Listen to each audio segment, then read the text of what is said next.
Gilisan ba ang adlaw ipapahulay ug laing adlaw? Ato basahon ang Hebro 4:8. Ikaw basa brad? May nalang makonsensya ka.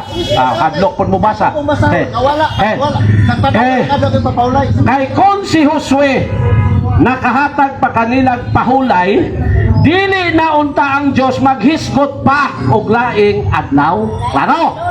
Busa doon na pa'y adlaw sa pahulay alang sa katawan sa Diyos. Nga pa! Pero gilisa na og laing adlaw. Basahon akong usap. Hebro 4:8. Kay kung si Josue nakahatag pa kanilang pahulay, dili na unta ang Diyos maghisgot pa og laing adlaw. So naagyapon pero lahi ng adlaw. Nabagyapon nga mo pahulay gid ang tao, muundang og trabaho. Naagyapon pero gilisa na. Nuebe. Busa doon na pa'y adlaw sa pahulay alang sa katawan sa Diyos. Doon na pa, pero lahi ng adlaw, dili na tong Sabado nga sa Hudiyo. Okay. Ha? Domingo. Domingo, sige daw, basta daw. So uyon na siyang gilisan. Ang iyahan ang dili, Domingo. Okay. Okay. Ilisan man ka. Samato din mo. Domingo man. Domingo, sige basa daw. Okay. So, basahon na to nga ang mga apostoles magtigom na og adlaw Domingo. Kay mao man ang giilis. Okay ha? Ato sa. Okay. Ha? Sa Hebrewan ng 4 ba? Okay. Unsa man ang adlaw ba? Unsa man ang adlaw ba? Kay ilisan man ka. Ano bro? Tawag na balik bro ha? Kaya nalubag kong sa balista bro.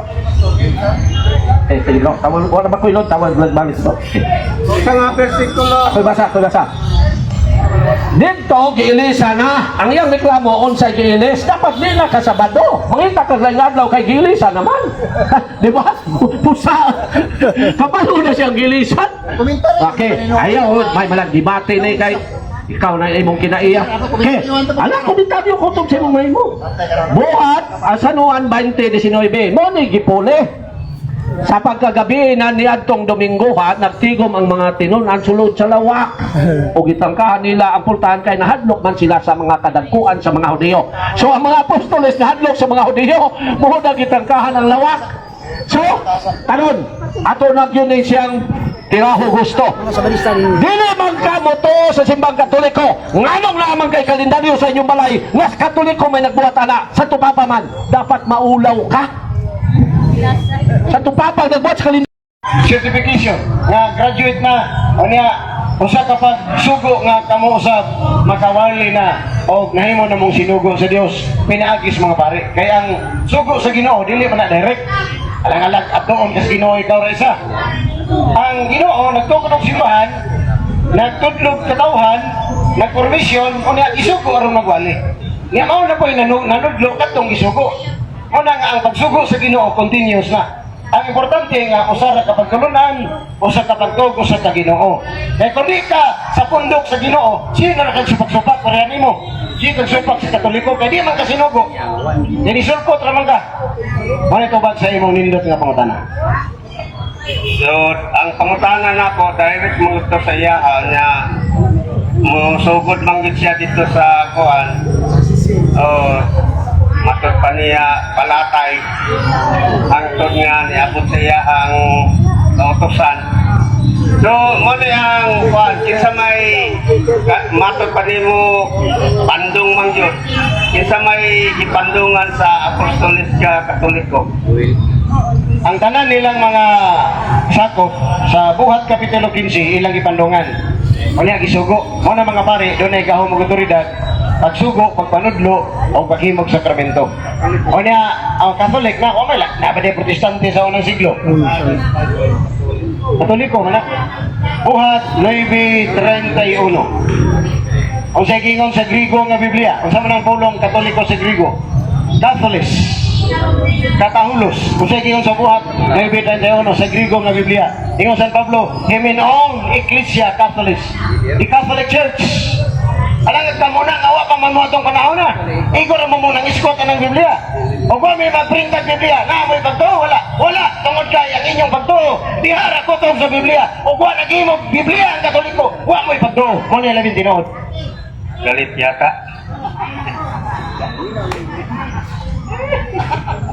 Ulihan na natin. Ulihan na, kaya magkikaya. Nakay pangutanator. Kung sa may continuity of prayers, kung sa may mga tag-as gigamit na to, usa ni ana is the Holy Rosary. Mo nang gingon sa Ginoo, nga kinahanglan mag-ampo ta kanunay. Kay ang rosaryo, pag ampo na, ang gigamit diha nga mga prayers, the prayer taught to us by our Lord Jesus Christ, the Lord's Prayer.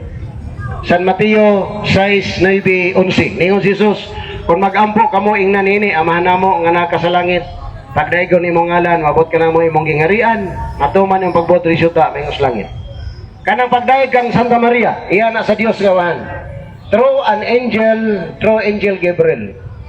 Unsa may giingon ni Angel Gabriel kang Santa Maria sa Latin nga Biblia? Sa San Lucas 1:28, ningon ang anghel, Ave Maria, gratia plena Dominus tecum, benedicta tu in mulieribus et benedictus fructus ventris tui, Jesus. Unsa na sa Bisaya nga Biblia, ningon ang anghel sa Ginoo nga Santa Maria, maghimaya ka Maria, napuno ka sa grasya, ang Ginoong Dios na ang kanimo. Kinsa nidaig kang Santa Maria? Ang anghel. Kinsa man ang anghel? A messenger from God. Kinsa may nagsugo sa anghel? Ang Diyos Amahan. Ang Amahan sa langit, nidaig kang Maria. Kini mga pastor nga kaliwat siyawa, sigig daot ni Maria, asa man ka maminaw. Sa gisugo nga anghel, o kini mga pastor nga sigig daot ni Santa Maria. Tanang Santa Maria, disgrasya na. Muna mga igsoon, ato na ningay klaro-klaro kay kini mga pastor, malito na sila sa tubangan na to. Katakatawan na sila, maayo, pero pag-abot sa itong membro nga way kay balo. Muna giingon nga mga lubo, nga ilan na yung tinudon, ilang tokpon. Muna yung mga manunukob ni sila. So, kung sa pailaing year sa Holy Rosary, pag-ingon na to, the mystery kanang joyful mystery, na lima man na. Una niya na, mao ang pagpahibalo sa anghel, San Lucas 1:28. Ikaduha, the visitation. Naman na si Belong San Lucas 1:48.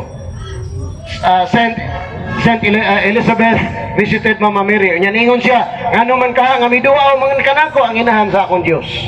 Muna, kita ang Katoliko, natay doktrina nga si Santa Maria inahan sa Diyos. Pero kini mga pastor nga anak sa bitin, ang ilaan ilang daoton si Maria, nga do, kadili ko no inahan sa Diyos.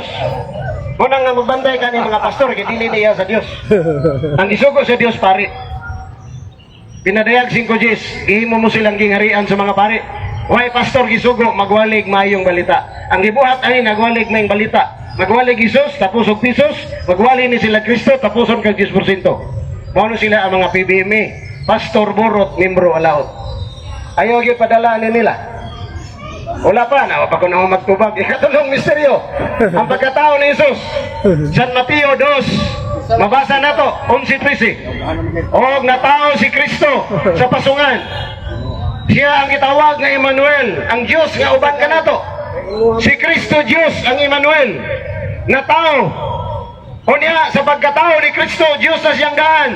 Nanganaog, nagsaka kanaog ang anghel. Aron pagsimba kang Kristo. Busa si Kristo simbaon. Ingon nga Dios. Ang iglesia ni Manalo, wa mo simba nga si Kristo Dios, antikristo na. Muna magbantay ka ng mga punduka. Kanan sikta, bantayan ni muna kay antay Mama Mary na sila, anti-saints ug anti-Christ. The fourth joyful mystery. Unsa man? Bro, number sa verse, ayaw ba ba? Nabitaw sa buhay. Basta nakasabot ko na na. Sa apostoles. Ang mga apostoles, Domingo na sila magsimba kang Kristo kay paglaban man to. Pagsuod nila sa Sabadista, pangbunalan sila, ipangkuan, ipadakop. Tanawa sa buhat, masahan ang buhat. Di ba ang mga Sabadista isog kayo nga mudakop sa mga apostoles. Moto ang mga apostoles wala na ni sud og kuan, naghimo na sila kaugaling. Jesus Christ. Unya kadtong mga pundok nga Sabadista. Ihulog lagi siya pangpang lagi. Kang Ellen G. White kay sulpot man ilang founder, pag-ora man na 1863 naman. Audio to nga original. Sa New Testament, ang mga apostol. Huwag na sila ilabot. Bro, wala sa Biblia ng 70 Adventist. Tama na. Sa New Testament ha, natay mabasa sa Biblia nga ang mga apostol o mga Hudyo naglalis sa circumcision sa pagtuli. Ano? So asa dapat mabasa sa Biblia nga naglantugi po sila about sa Sabat. Wala man tilabot kay circumcision man tong ilagi sa kuanan. Lagi. Natay mabasa nga naglantugi sila about sa tuli. Napo po tayo mabasa sa Biblia nga naglantugi ang mga apostol o mga Hudyo about sa Sabat. Wala man sa mga kuan dia kaya ako Anong wala nagbasa man? ko dia. Alam, Kay? di man tinuod. Tugi pa kay sulti So naman. karon nagtuman mo sa sugo. Nagtuman jud kay Nagtungan mo sa sugo. ang sugo dili Sa man karon kung nakaluwas. naay traffic diha, Oh. Walay traffic. Ang sugo dili makaluwas tapos nagtuman mo nung sa man Dili Ikaw ba, giluwas traffic, naman traffic? ta. yun sa man siya Tumanon pagkuan. na to ang sugo. Tumanon na tapos dili man makaluwas. Oh. Traffic sa crossing Mirinol, traffic. Oo. Makakita kag walay traffic enforcer, ikaw mag-traffic dito. Dili ko mag-traffic dili man ko authorize. Tanawa nga no laging nagtuman-tuman mo ngawa man dai mo. Tanawa. Dili ko pangutana. Ang sulti raman sa Ginoo may gisunod nato. Honesty ka bro. Dili man. Brad, ako pangutana nimo. Masas Biblia ang 70 Adventist gisugo pag pahulag adlaw Sabado. Kay mo balhin ko nimo dayon. Dili ko makakuan na. Dili ko makakuan sa imo kay dili man nakuan. Dili kay ang ilang gikutlo sa Sabado, ang mga Hudiyo pa sila labot. bitaw. Mahog pa hinon nga sa pinadayag 2:9 kini sila nagpakaudiyo sinagoga siya. Oh, yun. Dos